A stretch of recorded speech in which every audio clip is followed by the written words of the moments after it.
In this module, we'll have 3 videos, each looking at a different form of pollution. This first one looks at Chapter 14, Water Pollution. And water pollution gets increasing attention and is becoming an increasing problem in the United States. And here we're looking at 4 different types of water pollution problems that we might be facing. And when we're talking here about water pollution, we really mean water pollution of the water at its source. We have a different issue that has to do with supplying the water into the home. And it might be that the water entering our system is not polluted, but that our domestic water supply system actually adds a separate contaminant. But we're not looking at domestic water supply issues. We're looking at the pollution inside the water or the groundwater system when it's in place in its natural resource. Water pollution is.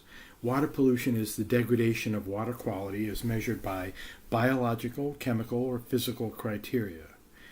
And it's judged according to the intended use of the water. So how we might plan to use water for irrigating crops might require a completely different set of standards than water that we're going to use for drinking water. Also defining terms, a pollutant is any substance that, in excess, is known to be harmful to desirable living organisms.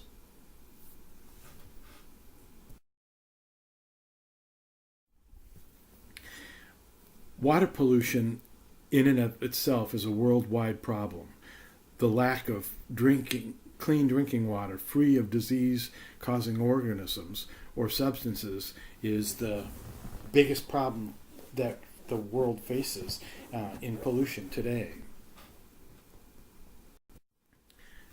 Table 14.1 looks at a number of different selected chemicals that come from agricultural, industrial, or municipal processes, and it looks at the relative contribution in millions of tons from each of these types of pollutants. Just because one type of pollutant has a very different volume or contribution to water pollution than another doesn't mean that these smaller in volume ones are less important. Some of the heavy metals that you see make up only a very small total fraction of the tons of pollutants entering water each year. These heavy metals have toxic effects that are so strong that they may oftentimes become the predominant problem in some regions. So take a good look at the information in 14.1. This slide summarizes a number of different common pollutants. We're going to look at each of these in details, but I'll list them all here. We're looking first at oxygen-demanding waste. That simply, it's a common organic waste that accumulates to a level that it deprives the water of oxygen because of the decay process. The second is pathogenic waste, next nutrients, then petroleum, then toxic wastes of a wide variety, then sediments, and finally thermal plumes. Let's take a look at each of these. Each of these pollutants in detail. The first is oxygen-demanding waste. Oxygen-demanding waste is actually organic matter that's entered into the stream, rivers, or lake that we're looking at, and that organic matter begins to be broken down by or decayed by anaerobic bacteria present in the water.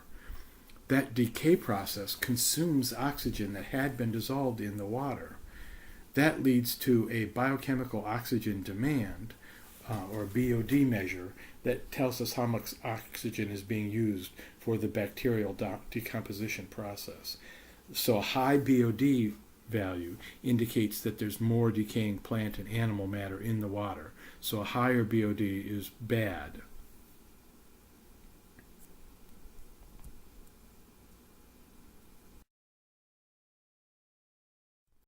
Here's a quiz question on this topic.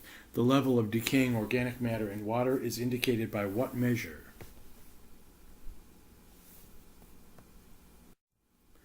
By biochemical oxygen demand, BOD. The next pollutant that we'll consider are pathogenic organisms. These are disease-causing microorganisms that can cause diseases such as cholera, dysentery, etc. Fecal coliform bacteria level is one of the problems in the United States that's used as an indicator of the biological pollution present in the water system.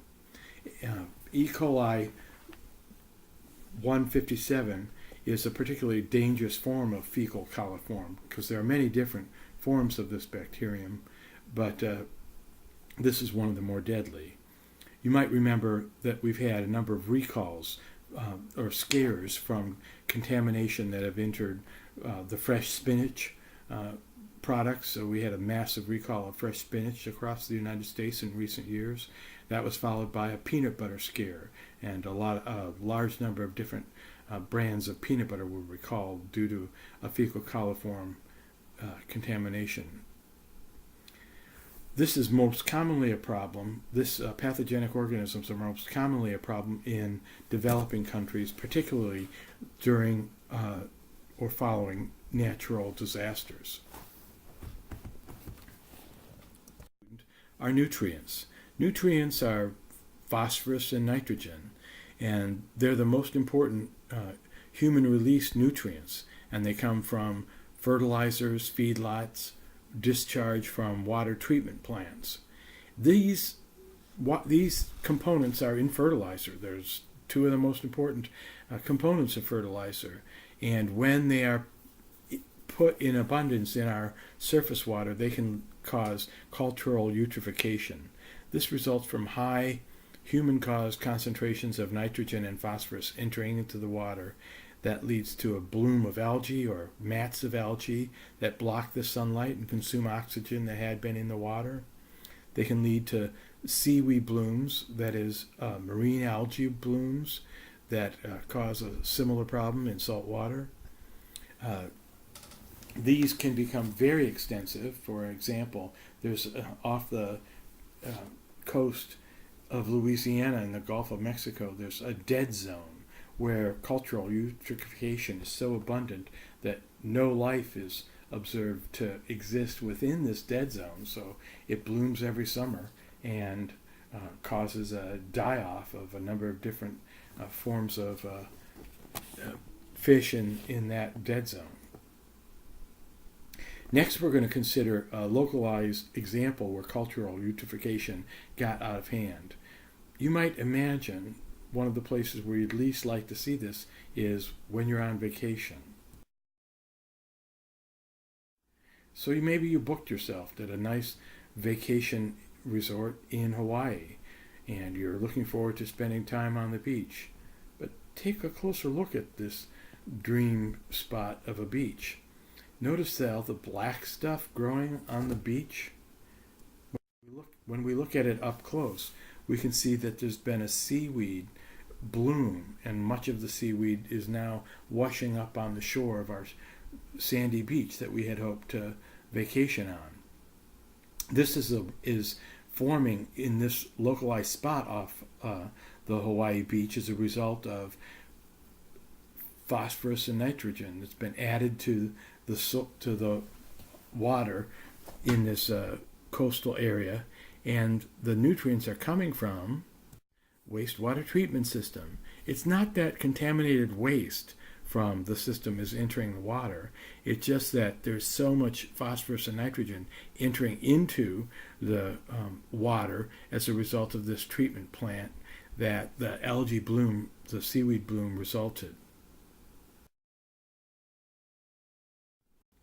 I also mentioned that there's a dead zone in the summer off the coast of Louisiana. So this shows you the dead zone where we have less than 2 milligrams per liter of dissolved oxygen in the bottom water. So it significantly affects a number of species.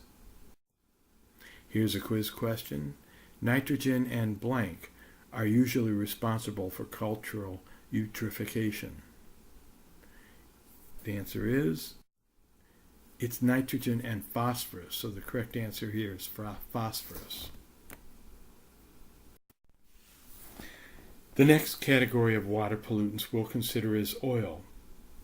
Oil pollutes water, damages an ecosystem in the area, and can interrupt an entire socio-economic conditions of a community that are affected by a massive oil spill. Some examples of these include Exxon Valdez, which is a spill in Prince William Sound in Alaska in 1989. This came as a result of the Exxon Valdez running aground in this pristine wilderness area, and the area had been home to a number of wide variety of species, and it was renowned and a tourist spot as a result of the different wildlife that were in abundance in the area before the spill.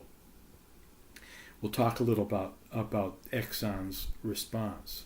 The next spill we'll consider is the 2010 Deepwater Horizon platform contaminating a large area in the Gulf of Mexico.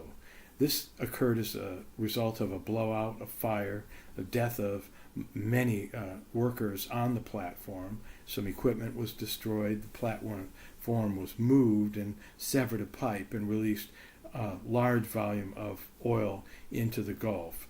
There was approximately 5 million barrels of oil released into the Gulf, and that's 20 times larger than Exxon Valdez, and it affected a much broader area. It also gave us an opportunity to hear a number of different stories from BP about what actually was happening, what they happened. They changed their stories a number of times, and despite the fact that they've been found criminally liable in the deaths and in the contamination of the area, they have been resisting settling the civil and the civil claims and the criminal proceedings against them. Ran aground as a result of poor piloting, and the spill was also one of the contributing factors was the design of that oil tanker. But here's a part of the cleanup operation where Exxon worked to try and get as much of that contaminated oil out of these once pristine waters. And Exxon certainly did put on quite a show with extensive operations on the site immediately after the spill, but there's been significant argument about the efficacy of that cleanup after Exxon had finished what they were going to do. The next spill we're considering is the Deepwater Horizon incident of 2010, and this platform is one of many that was operating off the coast in the Gulf of Mexico. Here's a map of all those that were in operation that summer, and you'll see that it was one of many platforms. So this could be a problem that could happen again at the next one, and the practices that they had in place were certainly a contributing factor to the extent of the spill. BP worked to try and add surfactants to the water in the spill area to get a lot of the oil to sink to the bottom of the Gulf, but some of the oil did wash up on shore. And here's some places where the oil washed up in wetlands and how it impacted those wetlands. And here's a beach on which the oil has washed up. And there were a number of beach communities in Florida, Alabama, and Mississippi that were affected by the spill, and the tourism industry in those regions were impacted as well. So a wide variety of people were impacted, even though many of the people didn't get any oil spill on them. Their businesses were impacted by the spill. And BP had originally agreed to pay claims for all those impacted on the spill, but they've been working hard after agreeing to that payment. They've been working hard to not have to follow through on their commitment. That category of toxic substances, and the hazardous chemicals we'll focus on first are synthetic organic compounds. There are many different kinds of compounds within this category, and we use them for such things as pest control, for pharmaceuticals, and for food additives. And an example that I'd like us to consider is MTBE, methyl tertiary butyl ether. It's an additive to gasoline that was first introduced to reduce the carbon monoxide emissions that were and it was actually carbon monoxide reductions were mandated by the Clean Air Act, and the MTBE additive was contributing towards a reduction in the amount of carbon monoxide in the emissions. However, MTBE, when it was in gasoline that leaked into the groundwater, started causing a contamination problem of its own. Not only was the oil affecting the groundwater a pollutant, the MTBE was in many ways more toxic and more mobile than the oil had ever been. So it became a pollution concern in and of itself, even though it was in relatively low concentration. It appears to have very strong toxic consequences. In many states, we no longer use MTBE as a result of this problem.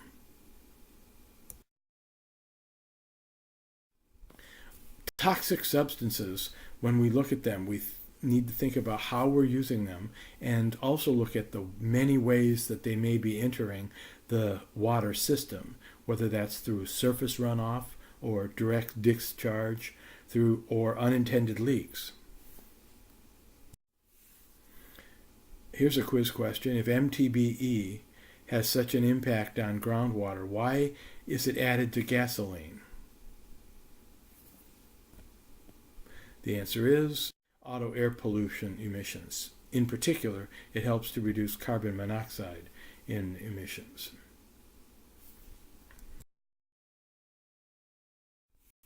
The next category we'll look at in toxic substances are heavy metals, lead, mercury, zinc, and cadmium, arsenic, and others. Another pollutant in this category would be radioactive waste that might enter the water system. The total volume of this pollutant is much less than many of the other categories, but these are often very toxic and cause such severe health problems that you might regard them as one of our worst problems.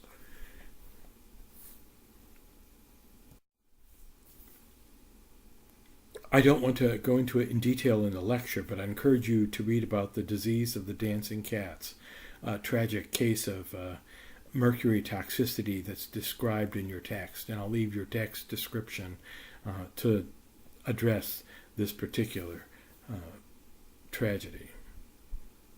The category of pollutant is sediment.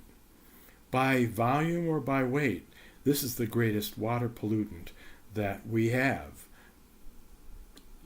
The first problem area associated with this form of pollution is up at the source where the soil is being depleted of the sediment. And at that location, we have the start of the problems from sediment polluting the water system, but it can also reduce the water quality everywhere downstream. There is some other consequences, is that some sediment being fed in river systems is a natural processes, and when sediment is being trapped behind dams and not following the natural processes of continuing to flow downstream, it's not going down with the flow where it normally would. So there's many opportunities for us to look at sediment pollution as a problem, and it can create significant problems with soil erosion, with dust storms, with sediment left behind after a flood and after mud flows.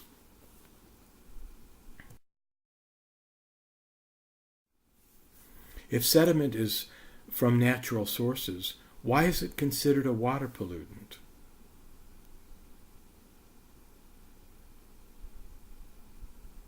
And the answer is, it is an out-of-place resource. If the sediment were back in the soil from which it was derived, it wouldn't be a pollutant. But because it's being washed downstream, stuck behind a dam, or carried out to sea, it's not where it would normally have been, and therefore is a problem. Next category of pollutants is thermal pollution. These come as a result of artificial heating of waters, typically in energy production plants or from other industrial operations. Heated water contains naturally less oxygen and therefore can favor undesirable species or cause harm to more desirable species. But in an odd case, there are cases where it can enhance the survivability of some desirable species during winter. One of the most famous of these are the manatees in Florida that have found thermal plumes associated with power plants to be an area where they like to winter over. Instead of migrating to their spots where water is warmer over winter, they find their way to very shallow water near thermal plumes created by power plants and try to winter over at those locations. And it sometimes works, but during very cold spells, the water might easily freeze or become too cold for those species and do them harm. Look at surface water pollution and treatment processes. To do that, we need to categorize different kinds of pollutants. We have a number of point sources and a number of non-point sources of pollution. First, looking at point sources. These are discrete or confined sources where the pollutants are entering the water system. Examples include pipes from an industrial plant. The good news about these is that the treatment process can occur on site, and that is before the water enters the water system, the surface water system. It can be treated and then allowed to enter the water system. These can also be fairly easily regulated, so that we know a specific location, so we can require treatment at that location and permit the discharge of the cleaned up water into the surface water.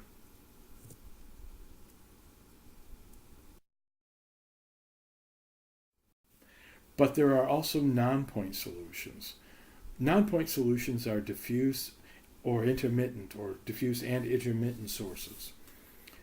There are common urban sources that include runoff from streets and whatever fertilizer, pet waste might accumulate in the streets might get into stormwater systems during heavy rainfall events. We also have rural sources that constitute non-point sources.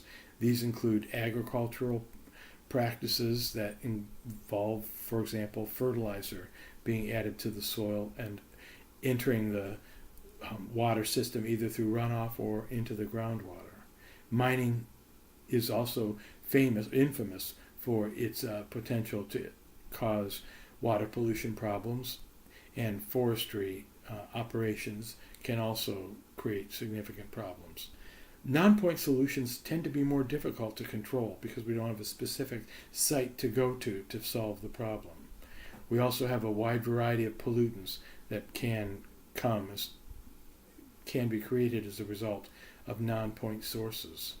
And I will stop and ask, are we all guilty of creating non-point sources of pollution? The answer is yes. If you wash your car and let the wash water enter the stormwater system, or if you fertilize your lawn and you have excess rain that carries some of the fertilizer off into the stormwater system, you're guilty with me. So we are all easily guilty of contributing to non-point sources of pollution and can take steps to try and reduce our impact. Which of the following would be considered a point source of pollution?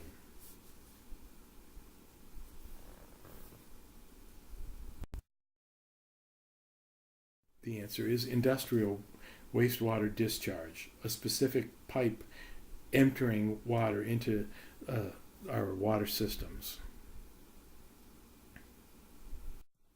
Next, let's look at groundwater pollution and treatment issues. About half of the United States relies on groundwater for drinking water supplies. Remember that groundwater is our most abundant freshwater source of water.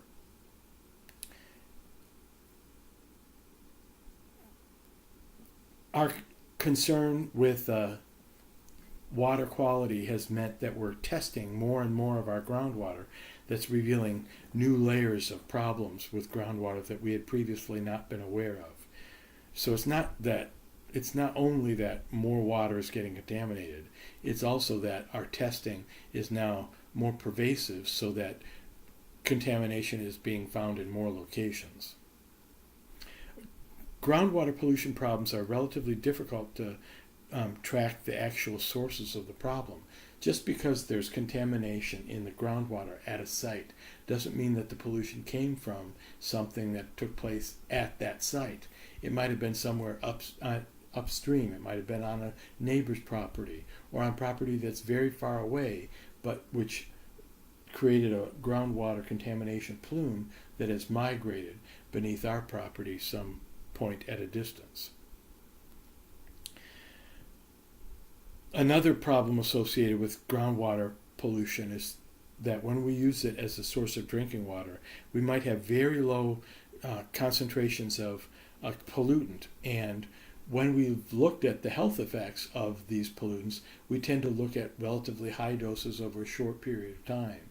But if we're depending on a slightly contaminated groundwater system for water we consume every day or many times each day, then the exposure from the low level of concentrations of those materials is not as well understood as shorter term exposure to higher levels or higher concentrations of those same pollutants. Groundwater problems are a big deal is because they're very expensive to try and solve.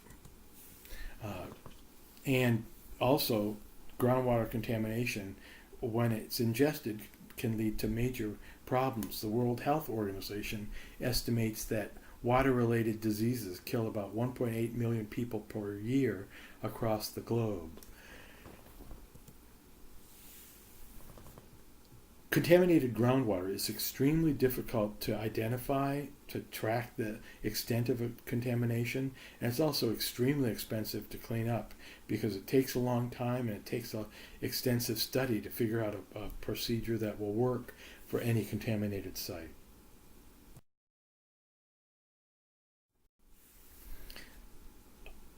Groundwater pollution problems are particularly troublesome because once contaminated, aquifers tend to stay that way. It's really hard to effect a complete cleanup of a contaminated site. This is as a result of the relatively slow flow of water in the groundwater system. Because the water is flowing through slowly, it's going to be very hard to flush out a contaminant that has entered the groundwater system.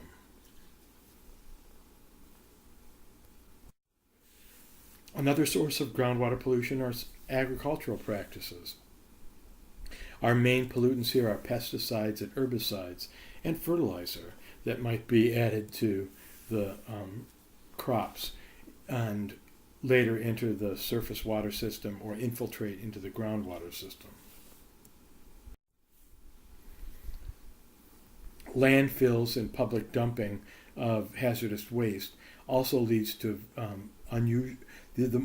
typically in this problem, our pollution source that's the worst case scenario are the heavy metals that may be contained in the illegally dumped waste. But we can also have household poisons and chemicals that enter the groundwater system and keep it contaminated for decades. Other sources of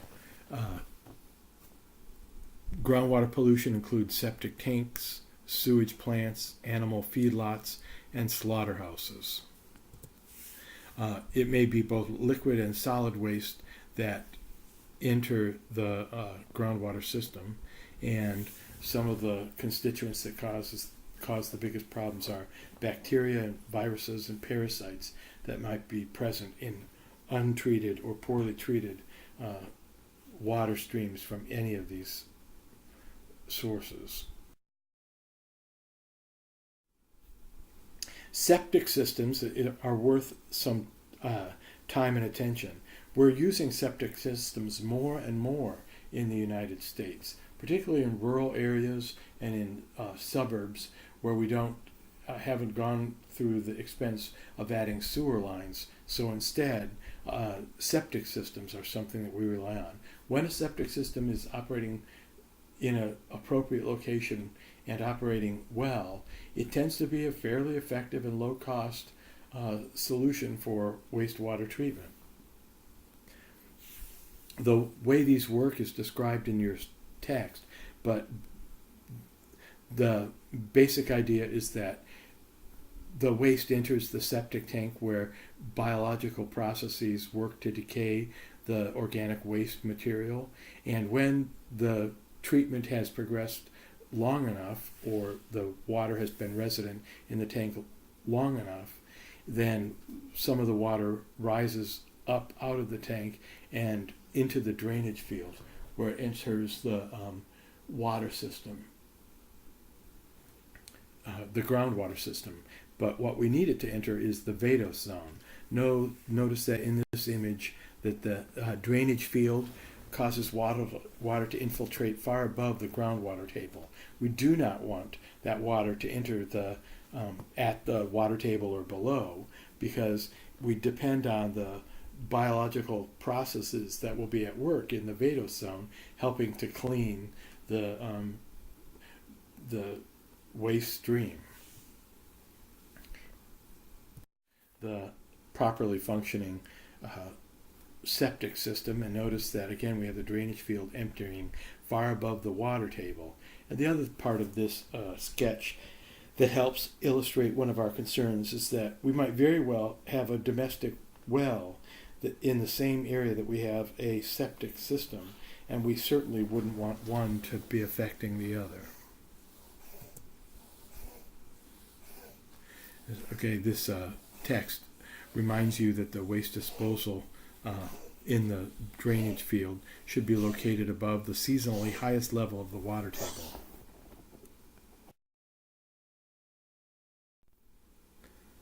The next source of groundwater pollution we'll consider is acid mine drainage.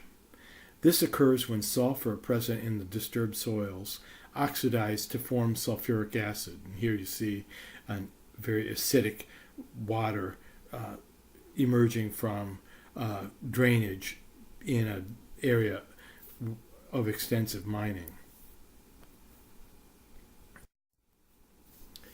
How acid mine drainage works is that this term refers to acidic water with elevated concentrations of dissolved metals that drains from coal or metal mines. Acid mine drainage is water with a high concentration of sulfuric acid.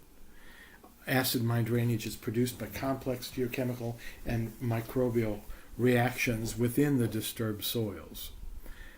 The acid water is extremely toxic to plants and animals in aquatic ecosystems, and the Tar Creek area in Oklahoma was at one time designated by the EPA as the nation's worst example of acid mine drainage. Here's another location of acidic water seeping from a Colorado mine. The next category of pollutants are coming from industry.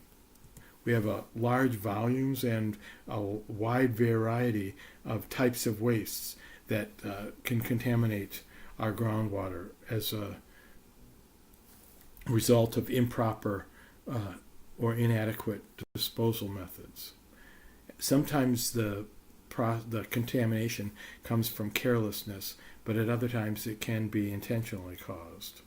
Principal cause of septic system failure. The answer is poorly draining soils.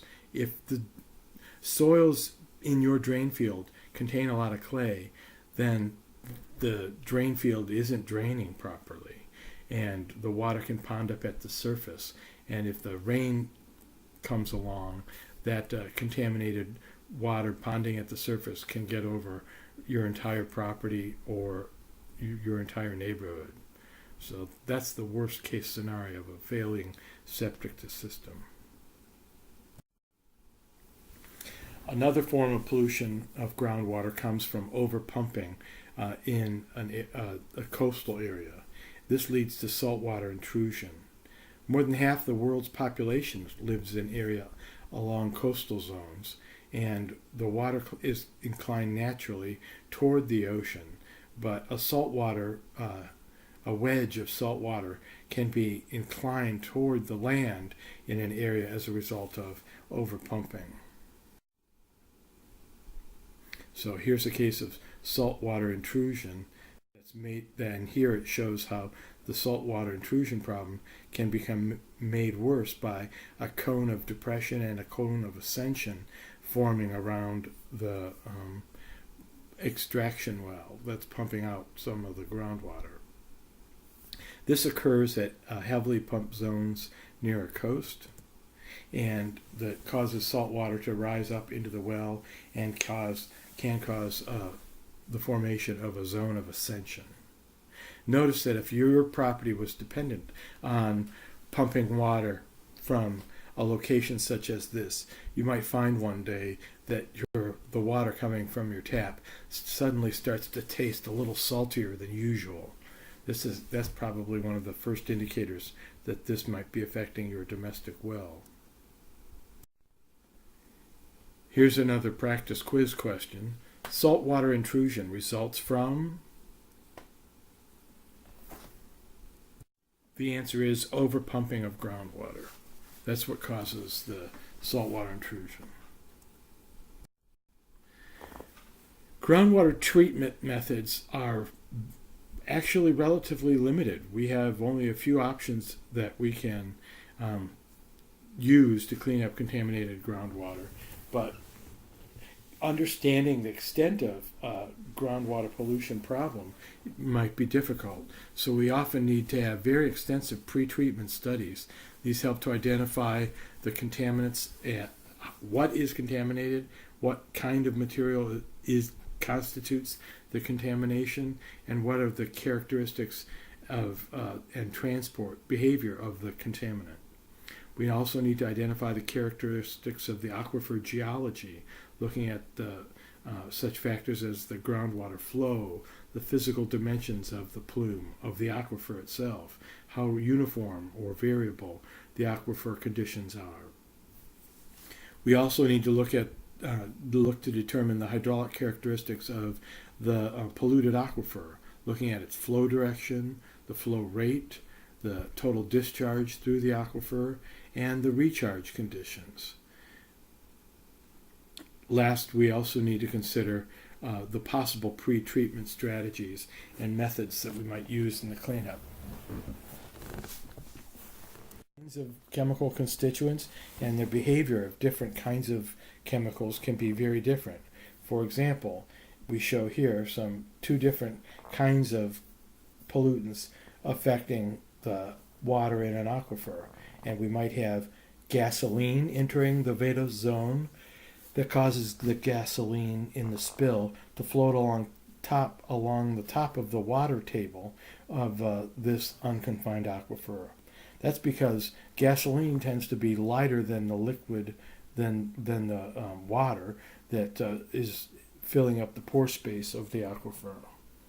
The green plume, shown on the right in this case, is a pollutant that's heavier than water. So it sinks down through the water table down to the base of the aquifer and then begins to spread from that point.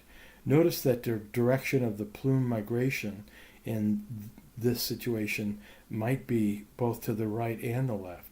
The gasoline may very well be spilling to the right in this image, whereas the chemical constituent shown in green appears to be flowing towards the left in this image.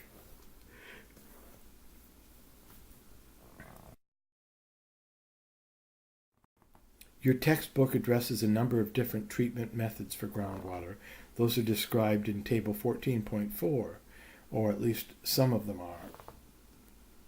are. Not all of these are particularly desirable. Not all will work in any one location, and sometimes we have to make a first choice and second choice in our local case and then get approval from the property owners and from the state regulators on our expected or proposed treatment plan.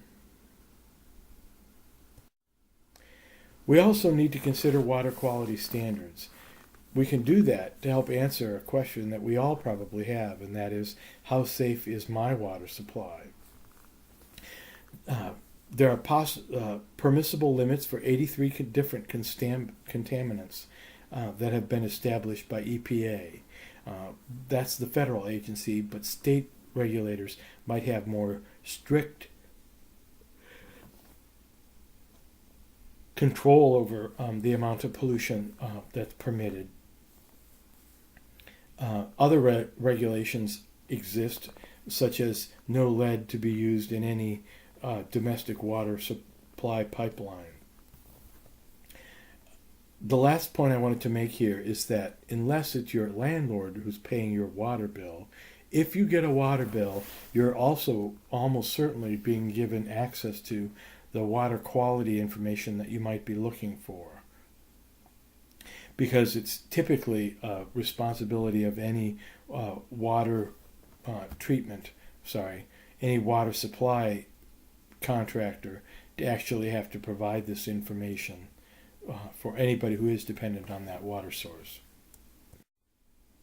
When we look at wastewater treatment in the United States, we now have a rule that we didn't used to have, in which a rule that may not be present in many other nations, and that is all used wastewater must be treated before it's allowed to enter the surface water or subsurface water resources again. The key to water treatment in the United States has been tier treatment, or repeated cycling of treatment.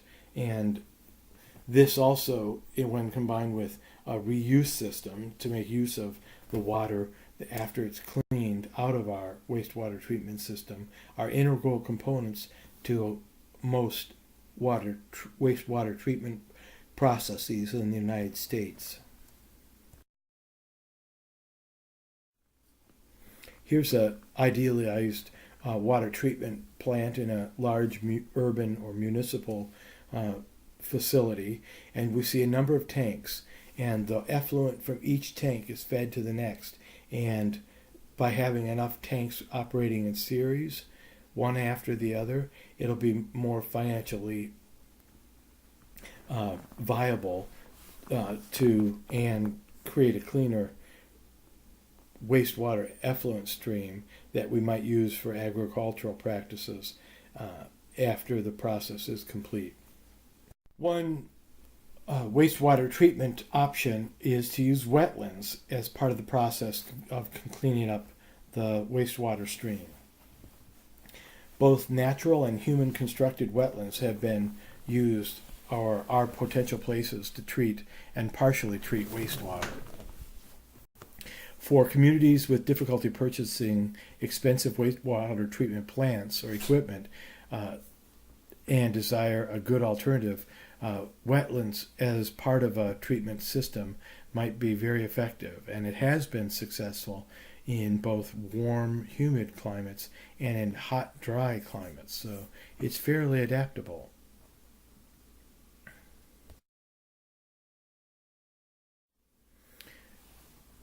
Next, we're going to look at ways to reduce the effects of water pollution. We can develop and refine better ways to evaluate water pollution problems and their impact on aquatic life and the health of people. We can also implement new and innovative, cost-effective water treatment technologies, such as the use of wetlands and other treatment options. Lastly, we can develop products and processes that minimize the production of water pollution and their release into the environment. The last case that we're going to look at in this chapter is the North Carolina pig farms that were affected by Hurricane Floyd. Hurricane Floyd dumped an unusually large quantity of water on the lands of coastal North Carolina were proliferating in this region was surprising. But when the extensive floodwaters affected a farmer's land, then it had the potential to destroy the sewage lagoons, and this happened to many.